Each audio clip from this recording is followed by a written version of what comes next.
Hi everyone! Magpe-prepare tayo ng ngayon, ng pizza para sa aming hapunan. Magpe-prepare kami ng pizza.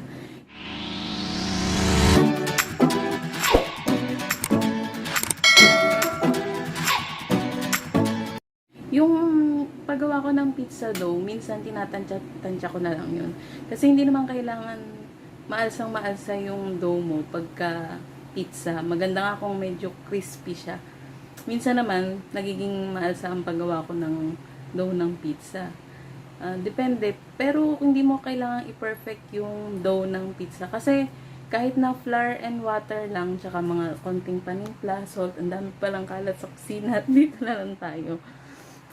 Kahit saan makalat eh. Tsaka mainit na ngayon kasi tapos na daw yung amihan. Kaya start na ng summer. Isa na natin yung paggawa ng pizza. Dahil nga quarantine tayo, house quarantine, tayo na lang nag-invento lang tayo ng mga lulutuin sa bahay. Itong paggawa ng pizza dough, tinatansya ko na lang din siya. Pero meron talagang recipe. Kaya minsan, ako talaga na tumitingin sa recipe. So, gagamit ako ng 3 cups of all-purpose flour. 3 cups ng all-purpose flour.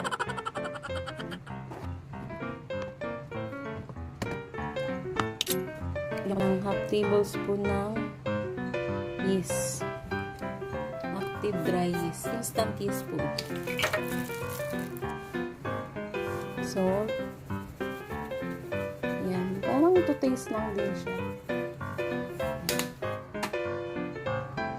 Sugar. Wala po akong whitewash lang po ito.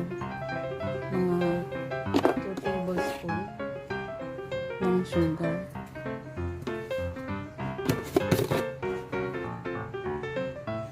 Tapos, saluin natin siya. Lagyan natin ng hukay sa gitna para doon natin ibubuhos yung liquid. Lagyan muna natin ng mga half cup ng water. Pwede kayong gumamit ng warm water or tap water.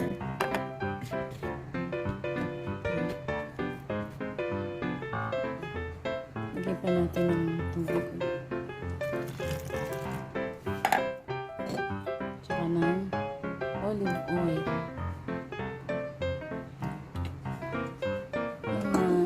1 tablespoon, 1 to 2 tablespoon. Pwede nyo itong kamayin o pwede nyo gamitan ng spatula para minimix. Pero mamaya, gamitan natin siya ng sobrang dry pa siya. So, kailangan pa natin mag-add na liquid. Halos naka 1 cup na ako. Kasi sa pagluluto, makikita mo naman sa texture kung ano pa ang kulang. Ngayon, nag-add ulit ako ng mga 1/4 ng water. Konti-konti lang. Medyo sticky na. Nagko-combine na yung dough natin. Pagka ganyan, medyo dry pa din. Pwede pa kayo mag-add ng mga isang kutsara. Siguro, kakamayin na natin muna siya. Kasi mas magko-combine siya pag pinamay mo. Pinamay mo. Sticky na siya. Kailangan mo lang talagang masahin.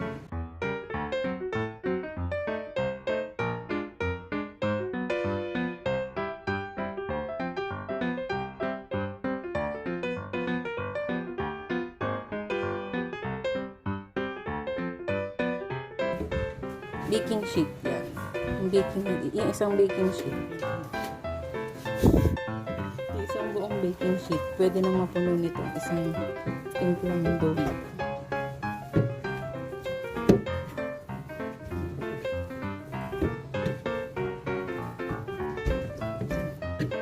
Sticky pa siya, diba? Pero ako, hindi na ako nagpapagod na magmasa ng gusto. Kasi, kahit hindi mo naman siya yung masahin ng husto, yung kailangan makita mo yung parang window pane na siya, yung Kailangan daw may stretch mong ganun. Hindi. Ako kasi kino-combine ko lang talaga yung dough.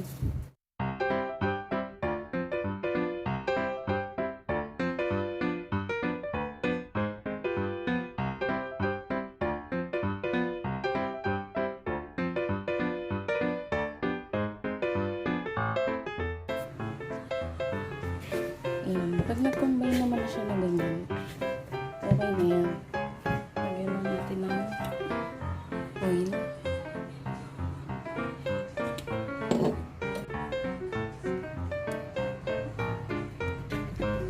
Ayan sa ilalim.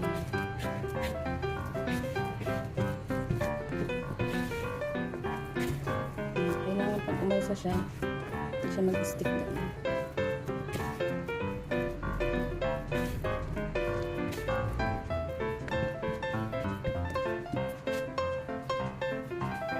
Meron lang natin ng tela or ng cling wrap.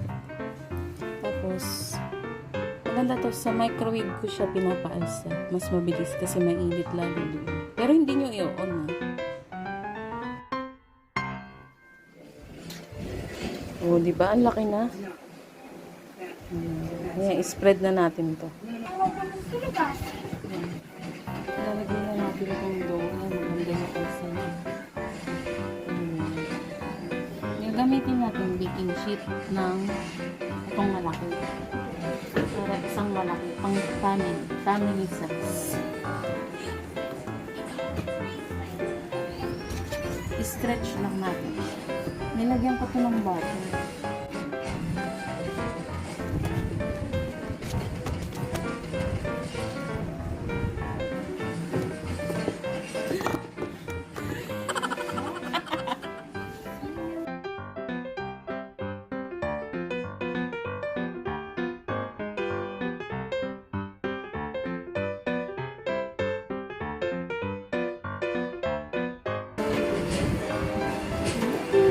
Diba?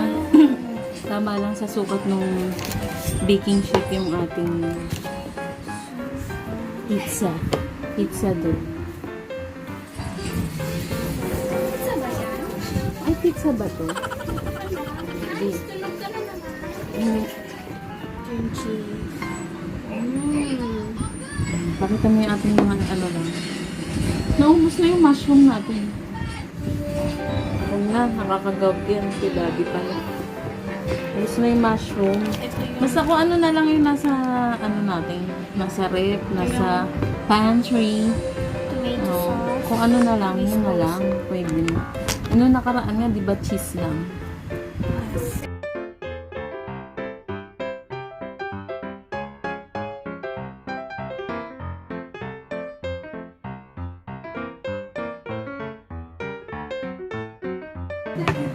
Tapos, yan.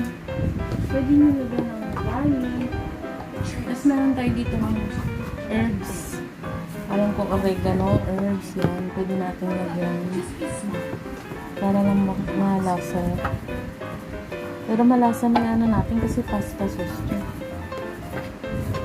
Para mas malasa. Then, nag-grate ng mozzarella cheese at saka quick melt cheese. Hindi yung sponsored. Gusto quick melt cheese.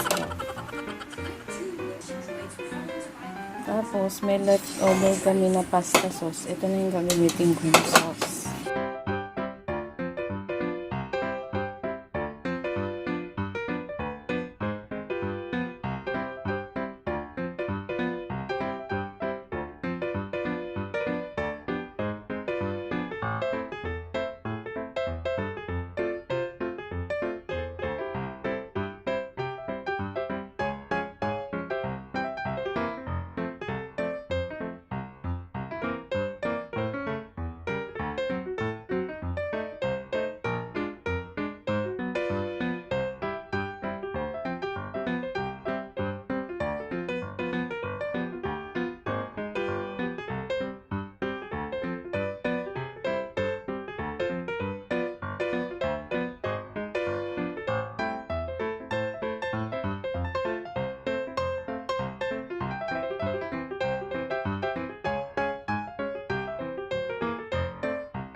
20 minutes later.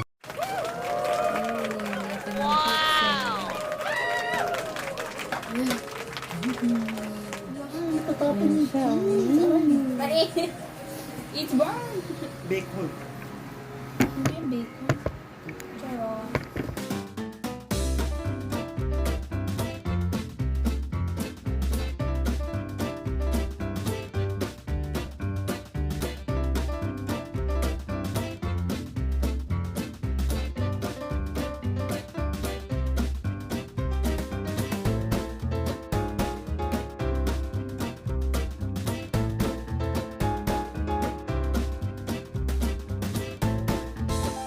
Nung nagluto kami na nakaraan ito, nung nagluto ko pala, hindi naman namin naubos, inumaga pa yung ibang part, yung ibang yung natin.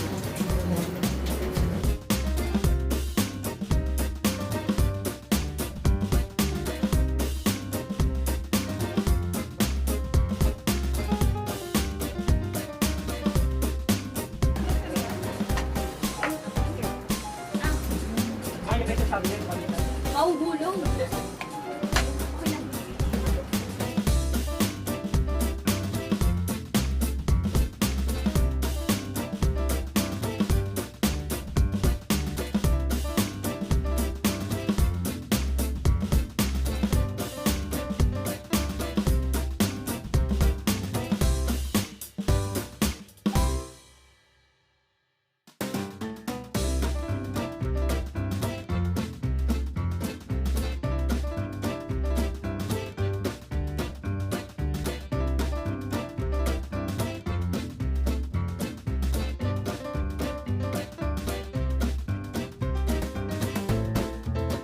Ayan po yung dough na ginawa natin kanina. Ayan, di ba maganda po yung alsa niya?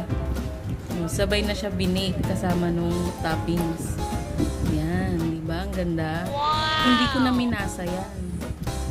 Kaya kahit hindi mo masahin ng tinapay, ang dough, maganda. Diba? Ayan. At saka masarap. Asa yung daliri mo? Masarap. Masarap ba? Okay. Yan, nanonood kami ng vlog namin.